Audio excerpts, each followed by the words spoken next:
Anesthetic standards of care are chosen by the veterinarian and the veterinary clinic owners. These are the standards of care of Little Mountain Veterinary Clinic. Based on the full physical exam and blood tests, the patient has been found to be healthy enough for anesthetic. Here, the veterinarian is doing a pre-anesthetic exam on the day of the surgical procedure. She then records her findings in the patient's medical chart. The patient is given a sedative and, when sedated, is ready to be catheterized for the intravenous fluids. The veterinary health technician, or AHT, shaves the patient's forearm while the veterinary assistant holds the sleepy patient still.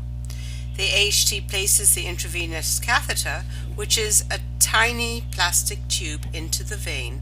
Then she tapes it into place to stabilize it for the surgery.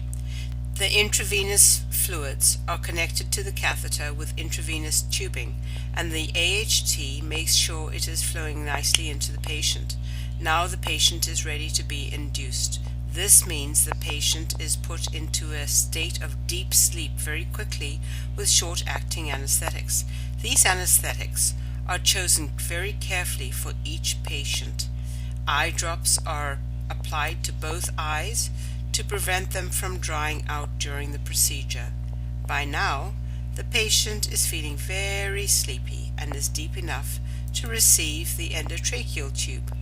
We place endotracheal tubes in all our anesthetized patients regardless of the surgery in order to protect their upper airways and lungs. If a patient regurgitates during anesthesia, the fluid goes into the lungs and the patient can get pneumonia. This tube fills the trachea and takes the oxygen with the anesthetic gas to the lungs.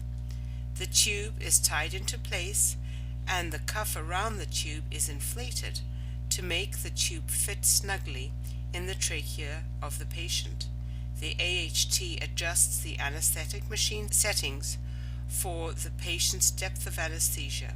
This is constantly monitored and adjusted as needed throughout the anesthetic period and is recorded every 5 minutes by the AHT, who is very well trained and experienced at monitoring anesthetics. After the anesthetic procedure, the patient is taken off the anesthetic machine and allowed to wake up under the care of the anesthetic technician. Thank you for watching.